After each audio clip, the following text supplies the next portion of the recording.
Assalamualaikum warahmatullahi wabarakatuh. Good morning or good afternoon, ladies and gentlemen. Today, this presentation will discuss about the thought and action in speech action, cooperation, and conversation. Well, before we start the presentation, I will read out the schedule as follows. The first session will be the opening, followed by the second session, introduction. The third session is the presentation. The fourth session is a Q&A session, and the last one is the closing session. And before we head into the next session, allow me to introduce the team. And I am Mira Aristiasis as the moderator, and then as the first speaker is Fikrayanti, as the second speaker is Rizka Nursapitri, and the third speaker is Samria, the fourth speaker Raka Widi Pratama, and the last speaker is Muhammad Farhan Fauzi. Okay, to shorten the time, I will immediately invite the first speaker is Fikrayanti. Time is yours. Assalamualaikum warahmatullahi wabarakatuh. Let me introduce myself. My name is Fikrayanti and I'm from group 3. And in this material of our group, I'm the first speaker. Okay, the first material of our group is the speech act atau tindakan berpidato. All speech acts as belonging to one of three categories. There are lectionary, illusionary, and perlocutionary acts. For example, the first, locutionary. It is take an action to say something. The act of locution contains a literal meaning. For example, it's hot there. The meaning of its locus relates to the air temperature in that place.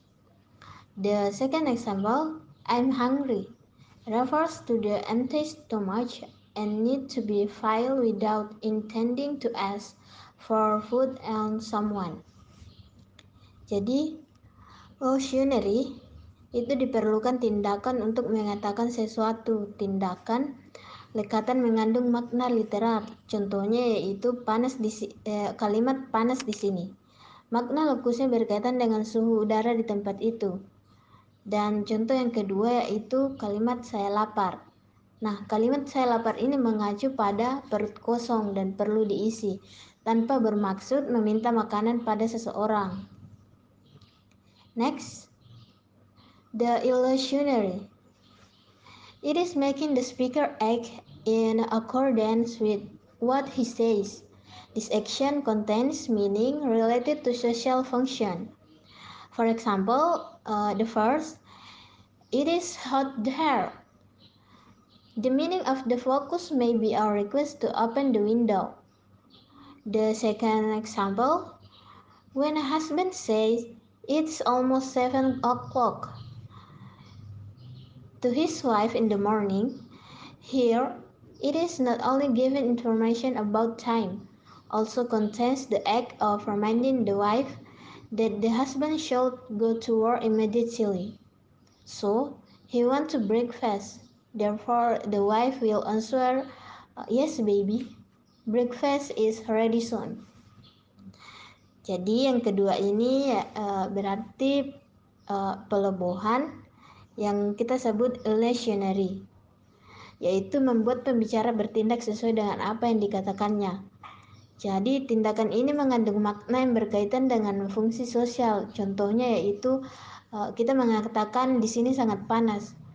Jadi maknanya jadi kita berfokus di makna, mungkin merupakan permintaan untuk membuka jendela. Ketika seseorang suami berkata, sekarang sudah hampir jam 7. Nah, untuk istrinya di pagi hari di sini tidak hanya memberikan informasi tentang waktu, juga mengandung tindakan mengingatkan bahwa suami harus pergi. And the last, the prolongatory.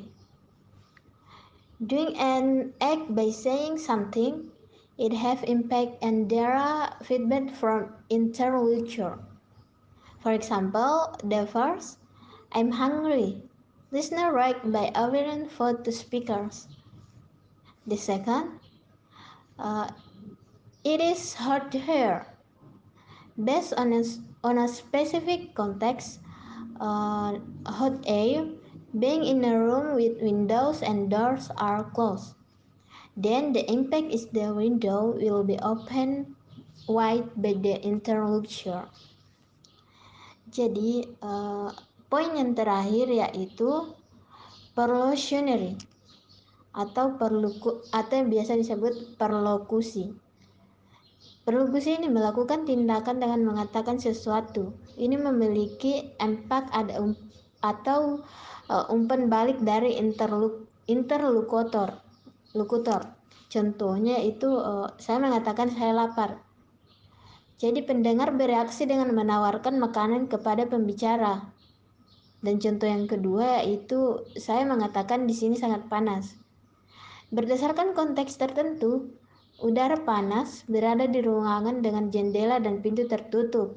Maka dampaknya adalah jendela akan dibuka lebar oleh interlokutor tersendiri. Okay, thank you. I think that's all from me. Wassalamualaikum warahmatullahi wabarakatuh. Bismillahirrahmanirrahim. Assalamualaikum warahmatullahi wabarakatuh. Let me introduce myself. My name is Rizka Sapitri as the second speakers. Okay, the second material is cooperation. Cooperation means that communication people need to cooperate with other people. Jadi, cooperation atau kerjasama artinya dalam berkomunikasi, orang perlu bekerjasama dengan orang lain. There are 4 types of cooperation, namely, 1. Maxim of quality. It means that every speaker must convey something that is true and based on clear evidence. 2. Maxim of quantity. Only the information needed. 3. Maxim of relevance. It means that the speaker makes a contribution that is relevant to the topic. 4. Maxim of manner, meaning that the speaker speaks directly, not vaguely, not excessively, and coherently. Oke, terdapat 4 jenis kooperasi, yaitu yang pertama, maksim kualitas. Artinya, setiap pembicara harus menyampaikan sesuatu yang benar dan berdasarkan bukti yang jelas.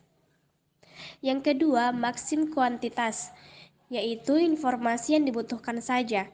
Yang ketiga, maksim relevansi. Artinya, pembicara memberikan kontribusi yang relevan dengan topik-topik.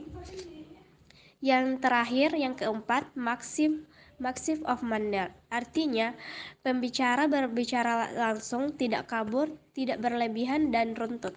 Oke, sekian, terima kasih. Assalamualaikum warahmatullahi wabarakatuh. Let me introduce myself. My name is Samria. I am from group 3 and I will read the material about conversation.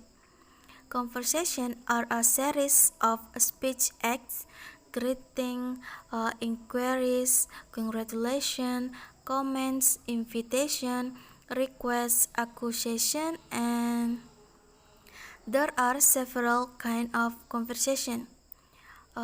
Number 1, turn taking and pausing. Number 2, opening sequence. Number 3, closing sequence. And last, respond by interlocutors. In bahasa, Percakapan. Percakapan merupakan rangkaian tindak tutur, salam, pertanyaan, ucapan selamat, komentar, ajakan, permintaan, dan tuduhan. Ada beberapa jenis percakapan, yaitu pertama, putar pengambilan dan jeda. Kedua, urutan pembukaan. Ketiga, urutan penutupan. Dan yang terakhir, tanggapan oleh lawan bicara. Assalamualaikum warahmatullahi wabarakatuh. Allow me introduce myself. My name is Rakawidi Pratama. I'm going to explain about definitions of speech act. Okay? When communicating, a speaker not only utters speech but also takes action. According to Fiher, the speech act in the utterance of a sentence contains the principles of the possibility of impartially starting what is meant by the speaker. Jadi, ketika kita berkomunikasi, seorang penutur tidak hanya mengucapkan ujaran atau tuturan, tetapi juga melakukan tindakan atau aksi. Menurut Perhar, tindak tutur dalam tuturan suatu kalimat mengandung asas kemungkinan tidak tepat menyatakan apa yang dimaksud oleh pembicara. So, speech acts or utterance are all components of language and non-language which include complete language actions, which involve the participants in the conversation, the form of delivery of the message, the topic, and the context of the mandate. Jadi, tindak tutur atau pertuturan adalah seluruh komponen bahasa dan non-bahasa yang meliputi bahasa yang utuh, yang menyangkut peserta di dalam percakapan, bentuk penyampaian amanat, topik, dan konteks amanat tersebut. Oke, sekian dari saya. And thank you. Warahmatullahi wabarakatuh.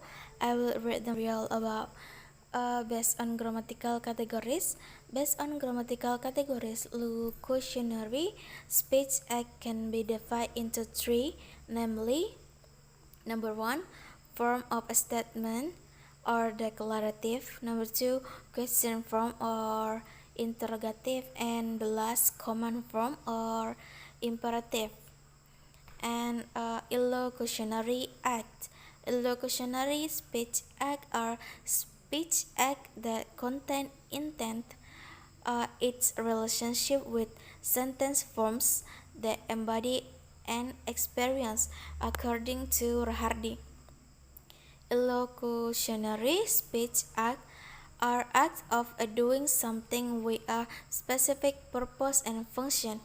In bahasa, berdasarkan kategori gramatikal, bentuk tindak tutur lokusi bisa dibedakan menjadi tiga, yaitu pertama bentuk pernyataan atau deklaratif, yang kedua bentuk pertanyaan atau interrogatif, dan yang terakhir bentuk pemerintah atau imperatif.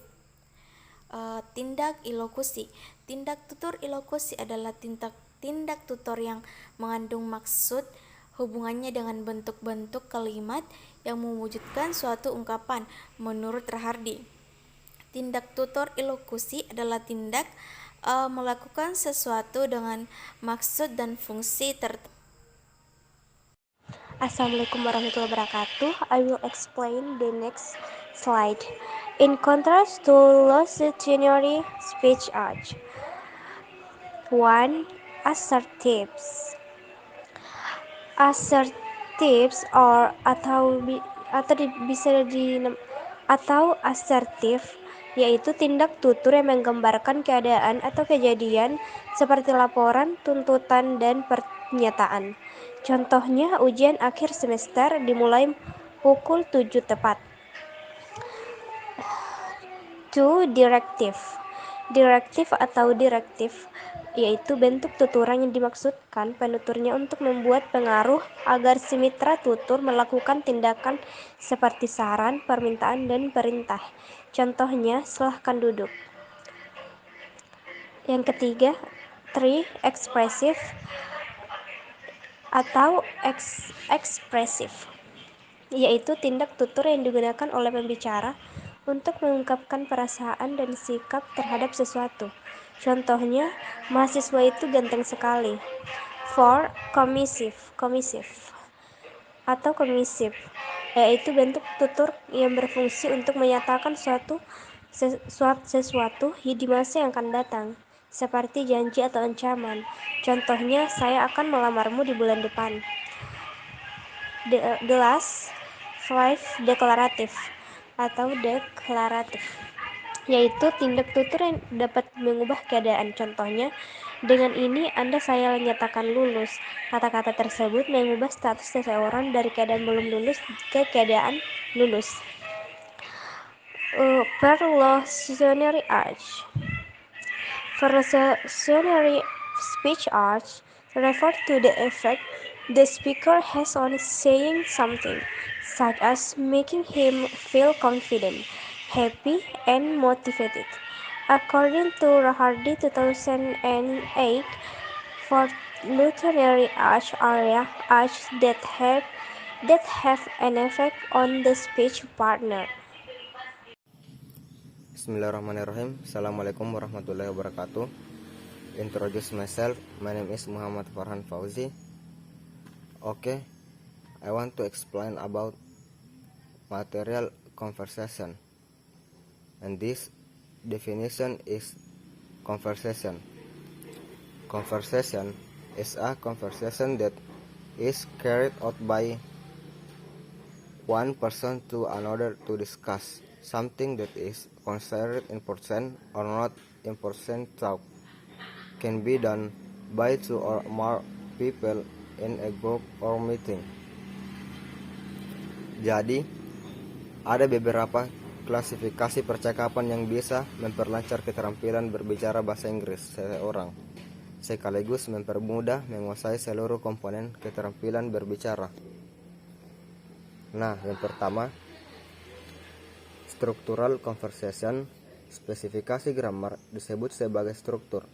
Contoh dari struktur antara lain past tense, noun, plurals, the comparison of adjective, dan lainnya.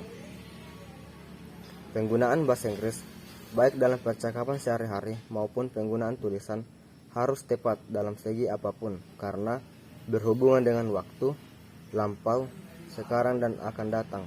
Selain itu, penggunaan struktur bahasa Inggris terkait dengan penggunaan bentuk noun, pronoun, articles, and bermacam bentuk kata adjektif, verb, and adverb.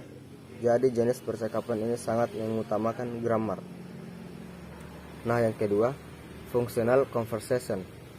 Functional conversation adalah pelajaran conversation yang ditujukan untuk membentuk kemampuan seseorang dalam memfungsikan bahasa menurut tempat dan keberadaannya. Dalam percakapan sehari-hari, daily conversation sering dihadapkan kepada sesuatu yang objektif. Untuk percakapan ini digunakan saat percakapan formal. Untuk yang ketiga, situational conversation. Situational conversation adalah pelajaran conversation yang ditujukan untuk bentuk kemampuan siswa yang mengenali fungsi-fungsi khusus dalam komunikasi berdasarkan situasi yang tidak formal. There are several classifications of conversation that can improve one English speaking skill as well make it easier master all components of speaking skills as follows: structural conversation, functional conversation, situational conversation. Thank you. Assalamualaikum warahmatullahi wabarakatuh. Okay, friends, that's all for our presentation today, and thank you so much for your attention. and we are grateful for everyone here to listen to our project. We hope that you can find something useful from our presentation. And thank you so much for your attention, and we highly appreciate any feedback and criticism you have given to us today. And I am Mira Ristiasis as the moderator and all of member group 1. And thank you so much. Assalamualaikum warahmatullahi wabarakatuh. See you in the next video. Bye bye.